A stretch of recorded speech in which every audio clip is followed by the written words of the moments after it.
Hello everyone, I hope आप सभी लोग बहुत अच्छे होंगे और उतनी ही अच्छे तरीकों से आप सभी लोगों की पढ़ाई चल रही होगी। तो इस वीडियो में हम लोग देखने वाले हैं आपके क्लास 11th फिजिक्स की चैप्टर नंबर 2 को। और मैं आप लोगों को बता दूं, चैप्टर 1 और चैप्टर 2 की वीडियो जो है ऑलरेडी डल गई है, तो अगर नहीं देखें तो इस वीडियो के डिस्क्रिप्शन से देख सकते हैं।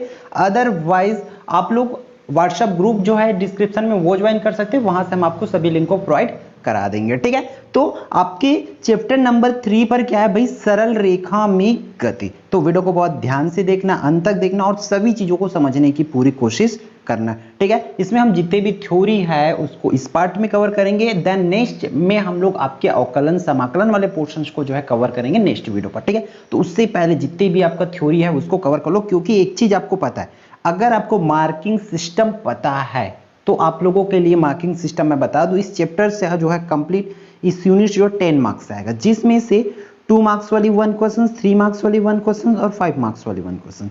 तो इसके अकॉर्डिंग अगर आप लोग तैयारी करते हो तो डेफिनेटली आपके लिए इजी होने वाला है। तो बहुत ध्यान से देखना। वैसे भी 11th जो होती बेसिक होती है ना, अगर इस पर आप लोग बेस स्ट्रॉन्ग करें ना तो अच्छा रहेगा आपके 12th के लिए और आगे आपके हायर एजुकेशन के लिए। ठीक है, तो चलो बढ़ते हैं हम आगे इस वीडियो पर, देखते हैं कि क्या क्या है आखिर। सबसे पहले सरल रेखा में गति तो देखेंगे, तो गति का मतलब भी समझ लेते हैं कि एक्चुअल में ये मोशन क्या होती है अभी। ठीक है, तो समय के साथ जब किसी वस्तु की परिवेश के सापेक्ष स्थिति में परिवर्तन होता है तो वह वस्तु गतिशील कहलाती है। मीन्स समझो, अगर कोई बिंदु भाई यहां पर है एक समय पर, ठीक है 5:10 पर यहां पर है, अगर 5:20 पर वो यहां चला गया, मतलब समय के साथ उसकी जगह बदल जाएगी। स्थिति अगर बदल जाती है तब वो क्या कहलाती है, गति में कहलाती है। क्लियर है। फिर हम लोग आगे बढ़ते हैं, आपका देखो विरामावस्था देख लेते हैं। गति के क्लियर के बाद अगर समय के साथ उसका, अगर समय के साथ स्थिति बदल रही, उसकी जगह बदल रही तब तो गति में। लेकिन विरामावस्था में देखते हैं कि समय के साथ तो कोई वस्तु अपने परिवेश के सापेक्ष अपनी स्थिति में परिवर्तन नहीं करता। मतलब अगर आप आज कोई चीज को यहां पर देख के गए, आप यहां पर देखेंगे, कल आओगे तब भी ये चीज यहीं पर ही रहेगा, तब उसमें क्या स्थिति में कोई परिवर्तन हो रहा है क्या? समय तो बदल गया ना, एक दिन पूरा हो गया लेकिन वो तो वहीं का वही है, तो वो क्या कहलाएगी, आपका विरामावस्था में कहलाएगी। क्लियर है दोनों। फिर आगे बढ़ते, क्लियर है तो फिर नेक्स्ट हम लोग का आ जाएगा क्या, विरामावस्था और गति जो गति होते हैं उसमें सापेक्ष उनके सापेक्ष क्या अवस्थाएं होती है हम लोग बोलते हैं। तो इसमें समझो, जैसे कि उसको और आसान भाषा में समझे तो एक वस्तु एक ही समय में गति और विराम दोनों अवस्था में हो सकती है। एक चीज को समझेंगे यहाँ पर, कोई भी वस्तु में विराम भी हो सकती है और गति अवस्था, दोनों अवस्था में रह सकती है। देखो यहाँ पर उदाहरण के लिए, गतिशील ट्रेन में बैठे व्यक्ति एक दूसरे के सापेक्ष क्या होते हैं, अगर हम दोनों मान के चलो दो लोग ट्रेन में बैठे हैं आप आमने सामने, तो वो एक दूसरे के सापेक्ष वो विरामावस्था में, वो कोई गति नहीं कर। बट अगर ट्रेन से बाहर अगर कोई व्यक्ति उन चीजों को देखते हैं तो वहां पर क्या होगी कि वो ऐसा लगेगा कि मतलब वो गति में है। वो ट्रेन में बैठे हैं, ट्रेन में मतलब किसी डिब्बे पर बैठे दो व्यक्ति, तो वो तो एक दूसरे की तुलना में वो क्या है, विराम में है। लेकिन अगर हम उसको बाहर से देखेंगे तब तो वो गति कर रहा है ना समय के साथ। तो इस तरीके से कोई भी वस्तु एक ही टाइम में विरामावस्था और गति अवस्था दोनों में हो सकता है। क्लियर है, ये भी क्लियर हो गई होगी। तो फिर आगे बढ़ते हैं आपका यांत्रिकी। ठीक है, यांत्रिकी को समझने की कोशिश करते हैं। इसमें एकदम आसान डेफिनेशन हम लोग आपके लिए लेकर आए। वस्तुओं की निम्न वेगों पर व्यवस्थित गति के अध्ययन से संबंधित भौतिकी की शाखा को यांत्रिकी कहते हैं। नहीं आया होगा समझ, लेकिन अब भाई आ ही जाएगा। देखो हमने क्या बोले हैं कि निम्न वेग, तो देखो ऐसा भौतिकी की वह शाखा जिसमें निम्न वेग का अध्ययन किया जाता है, मतलब एकदम कम वेग, कोई वस्तु एकदम धीमी गति से, एक बहुत ही धीमी गति से एकदम धीरे धीरे गति करता है, तब जाके उसे हम लोग क्या बोलते हैं, आपके यांत्रिकी बोलते हैं। और उसी यांत्रिकी को, उसी धीमी गति के फिजिक्स को आपको किस में बांटा गया है, उसकी शाखा जो होती है, मुख्य रूप से 2 शाखा होती है, बट यहाँ हम लोग 3 देखने वाले। देखो एक होती है स्थितिकी।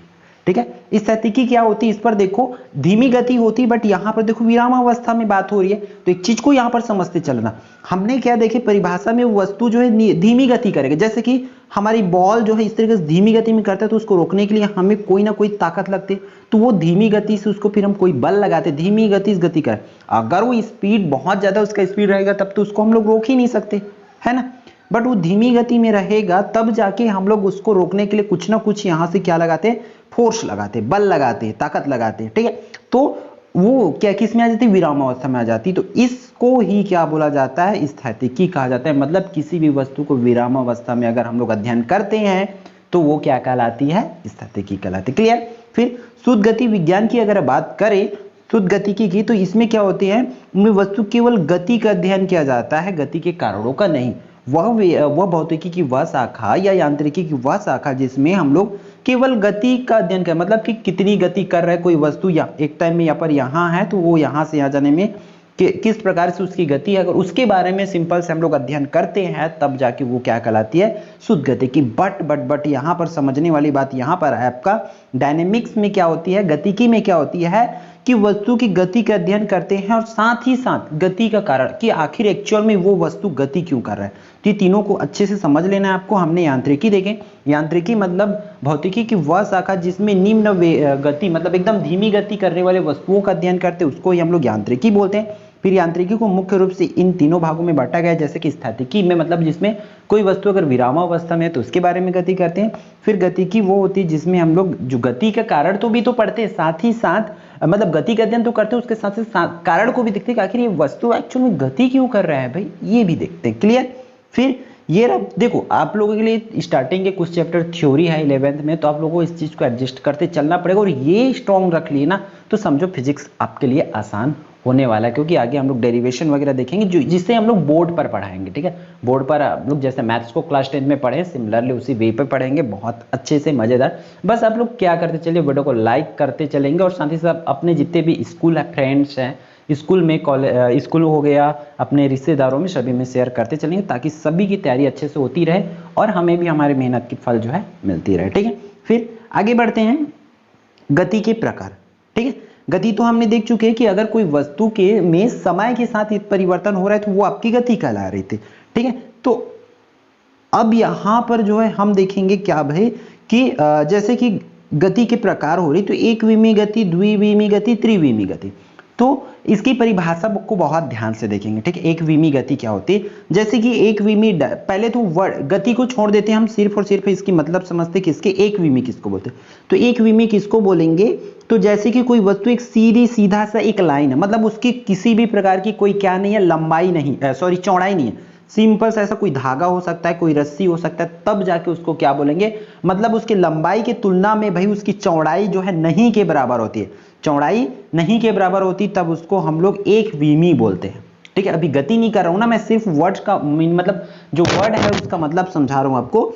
फिर द्विविमी गति की बात करें तो इसकी, जैसे कि हमारी ये मोबाइल, जैसे कि मैं मोबाइल से रिकॉर्ड कर रहा हूँ ये वीडियो, या आप मोबाइल से वीडियो जो देख रहे हैं, उस मोबाइल की बात करें तो उसकी लंबाई और चौड़ाई है, मोटाई तो कम ही है ना, उसके तुलना में जितनी चौड़ाई है, जितना आपके मोबाइल की लंबाई है उसके तुलना में मोटाई तो कम ही है। या आप जिस बुक को पढ़ते हैं तो उस बुक की बात करेंगे तो बुक की एक सिंगल पेज के बारे में बात करूँ ना मैं, पूरे बुक की बंडल मत देखना बुक, क्योंकि फिजिक्स की बुक तो इतनी मोटी है आप बोलोगे, है ना।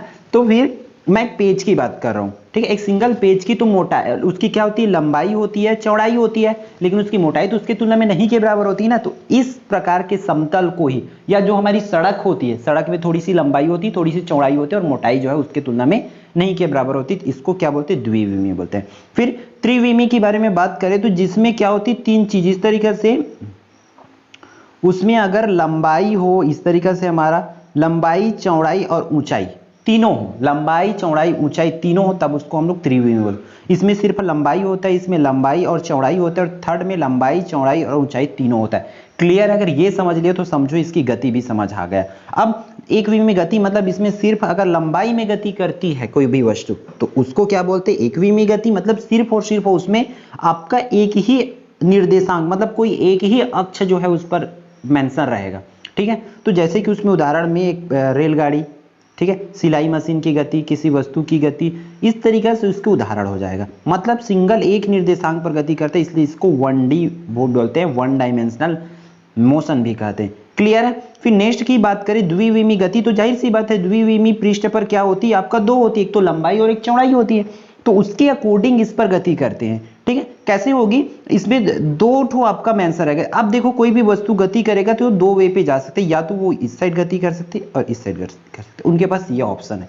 तो इसलिए इसको क्या बोला जाता है, टू डायमेंशनल बोला जाता है, द्विविमी गति कहा जाता है। त्रिविमी गति में भी उसी तरीके से होते हैं कि इसमें क्या तीन वेव होती है, मतलब एक तो वो एक्स अक्ष वाई अक्ष है ना, एक्स वाई और जेड तीनों अक्ष में गति कर सकते, जैसे कि हमारा हवाई जहाज हो गया ये सब चीज, इसलिए उसको क्या कहा जाता है, त्रिविमी गति कहा जाता है इस तरीके से।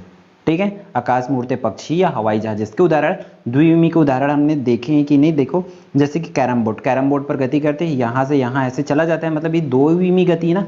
ठीक है, इस तरीके से ये आसान, इसको बस समझते चलेंगे, जो भी चीजें मैं आपको समझाने का कोशिश करूं बस उसको समझ जाओ, फिर चैप्टर 2 आपकी कंप्लीट है और 2 मार्क्स 3 मार्क्स वाले जो भी क्वेश्चन है आपका थ्योरी से बेस्ड आने वाले वो आपसे बन जाएगा। ठीक है, तो आगे बढ़ते हैं, आप क्या देख लेते हैं, दूरी और विस्थापन, डिस्टेंस एंड डिस्प्लेसमेंट, ये हम कंप्लीट कर लेते हैं। तो फर्स्ट ऑफ ऑल देख लेते हैं दूरी, डिस्टेंस के बारे में देखते हैं। दूरी किसको बोलते हैं, तो देखो इसकी परिभाषा किसी पिंड द्वारा निश्चित समय में तय किए गए पथ की लंबाई को, मतलब अगर मान के चलो मैं यहां से यहां तक की दूरी तय करता हूं तो इस लंबाई को ही, मतलब यहां से यहां तक की मैं तय करता हूं, है ना, तो इसको ही क्या कहेंगे, उस लंबाई को ही क्या कहेंगे, हम लोग दूरी कहेंगे। मतलब एक पोजीशन से दूसरे पोजीशन के बीच जितना भी पथ की लंबाई है, उस रास्ते की लंबाई है, वही क्या कहलाती है, दूरी कहलाती है। क्लियर है, अब दूरी के बारे में कुछ देख लेते हैं, ये आप सब चीज को अच्छे पता होनी चाहिए, क्योंकि एक्स्ट्रा दूरी के बारे में हमने तो बचपन में पढ़ा है, बट ये नीचे की एक्स्ट्रा चीजें जो आपके 11th में आए हैं। ठीक है, तो दूरी एक क्या होती है, अदिश राशि होती है। ठीक है, दूरी क्या होती है, एक अदिश राशि होती है। फिर दूरी को ओडोमीटर द्वारा मापा जाता है, तो याद रखना कि दूरी को किससे मापा जाता है, तो ओडोमीटर द्वारा मापा जाता है। अगर मात्रक की हम लोग बात करें तो ऐसा ही मात्रक इसकी क्या होती है, मीटर होती है, ये जैसे कि यहाँ पर आप लोग देख पा रहे हो। उसी तरह सीजीएस पद्धति में सेंटीमीटर होती है, सीजीएस मतलब सेंटीमीटर ग्राम सेकेंड, है ना, वो वाली। फिर इसकी विमी सूत्र देखो, सिर्फ और सिर्फ इस पर क्या होती है, मीटर लेंथ हो जाएगी, इसलिए यहाँ पर इसकी विमी सूत्र इस तरीके से। विमी सूत्र वाले भी वीडियो ऑलरेडी डल गया है, तो वो भी आप देख सकते हैं कि विमी सूत्र भाई एकलव्य आरपी सर्च करेंगे तो वो आपसे मिल जाएगा। क्लियर है, फिर दूरी कभी भी ऋणात्मक नहीं हो सकती, याद रखना, दूरी कभी भी हमारा ऋणात्मक जो है नहीं हो सकता। तो ये मेन कॉन्सेप्ट है, इसको आप लोग नोट करते चलिए सभी को अच्छे से। ठीक है, फिर आगे बढ़ते विस्थापन देख लेते हैं। जैसे कि किसी पिंड की प्रारंभिक तथा अंतिम बिंदु की स्थिति बीच, मान के चलो मेरे रास्ता ये ऐसा है, ऐसा है, फिर ऐसा है, फिर ऐसे मुड़ के ऐसा है, मान के चलो इस तरीके से मेरा रास्ता है सड़क का। तब यहां पर देखो क्या होगा, ये कंप्लीट जो जितना भी लंबाई मैं तय करूंगा ये मेरा क्या कहलाएगा, दूरी कहलाएगा। लेकिन विस्थापन की बात करें तो ये प्रारंभिक बिंदु यहां से लेकर के यहां तक का, ठीक है, तो यहां तक ये दोनों बिंदु की स्थिति को ही क्या कहेंगे, मतलब प्रारंभिक तथा अंतिम बिंदुओं की स्थिति बीच की जो स्थिति होता है या दूरी होता है उसको ही क्या कहते हैं, विस्थापन कहते हैं। हम लोग पूरे ये वाला ऐसे जाएंगे तो वो लंबाई, लेकिन यहां से यहां वाला लोग क्या कहलाएगा, उसकी विस्थापन, मतलब एक बिंदु से दूसरी बिंदु की स्थिति ही क्या कहलाती है, विस्थापन। तो इसके बारे में एक्स्ट्रा चीजें समझ लेते हैं, सीखते हैं। जैसे कि ये क्या है, सदिश राशि है, इसकी विस्थापन की मात्रा भी मीटर है और सेंटीमीटर है सीजीएस पद्धति में। विस्थापन की बात करें तो धनात्मक, शून्य और ऋणात्मक हो सकता है, जबकि वो सिर्फ और सिर्फ धनात्मक था। ठीक है, इसकी आप लोग विमी सूत्र इस तरीके से निकाल सकते हैं, सेम टू सेम। ठीक, क्लियर है यहां तक। फिर आगे बढ़ते हैं, चाल व वेग को समझते हुए चलते हैं।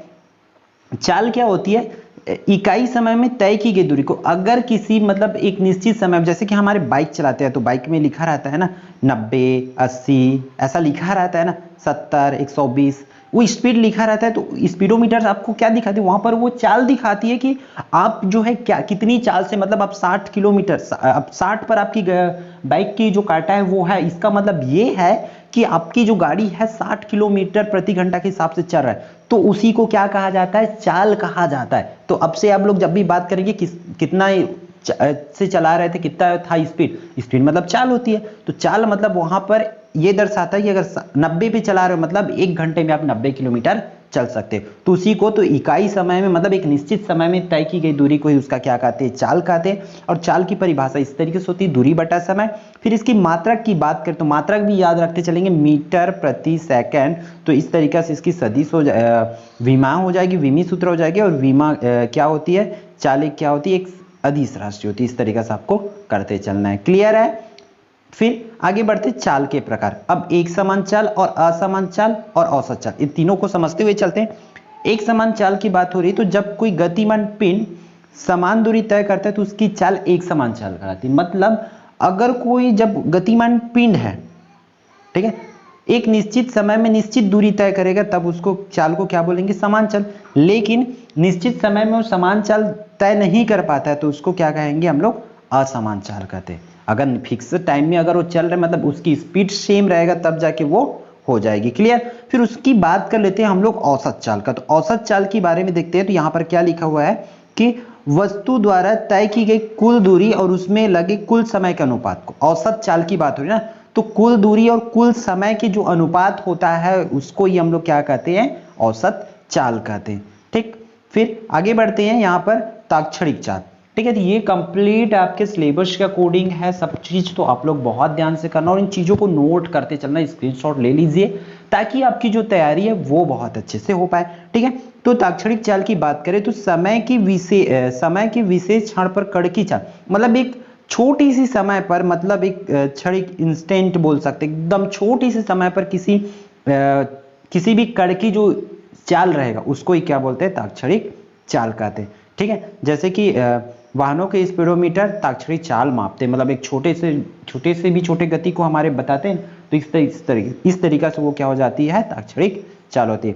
औसत चाल को किसी समय अंतराल के लिए परिभाषित किया जा सकता है, जबकि तात्कालिक जो होते ताक्षणिक चाल को किसी एक क्षण के लिए परिभाषित नहीं किया जा सकता। ठीक है। फिर वेग की बात करें तो वेग क्या होती है, वेग जो होती है समय के सापेक्ष विस्थापन आपको पता है, अगर विस्थापन में परिवर्तन होता है तो वही क्या कहलाती है, वेग कहलाती है, उसकी वेलोसिटी कहलाती है। तो समय के सापेक्ष अगर आपके विस्थापन में परिवर्तन हो रही, विस्थापन में परिवर्तन जितना भी होगी उसे ही क्या कहलाएंगे, वेग कहलाते हैं। बस इस तरीके से इन सब चीजों को आप लोग करते चलेंगे। ठीक है। उसी प्रकार आप लोग इसके किसको करेंगे, समान एक समान वेग, जैसे चाल के लिए देखिए तो उसी तरीके से, तो एक समान वेग और असमान वेग, इन वेगों को करते चलेंगे। क्लियर है। ठीक।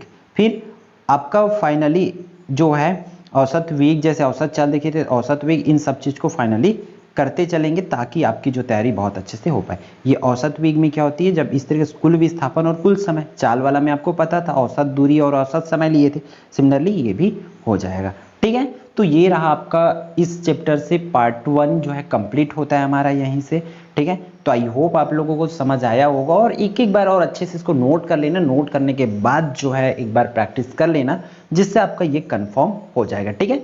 तो ये वीडियो आपके लिए यूजफुल होगा तो वीडियो को लाइक जरूर कर देंगे, और यदि आप लोग चैनल पर नए होंगे तो चैनल को सब्सक्राइब कर लेंगे, क्योंकि नेक्स्ट पार्ट जो है बहुत जल्द आपको मिल जाएगी, तो उसकी बेनिफिट भी आपको मिल जाएगा। ठीक है। फिर मिलते हैं आने वाले इंपॉर्टेंट वीडियो पर। All the best for your study.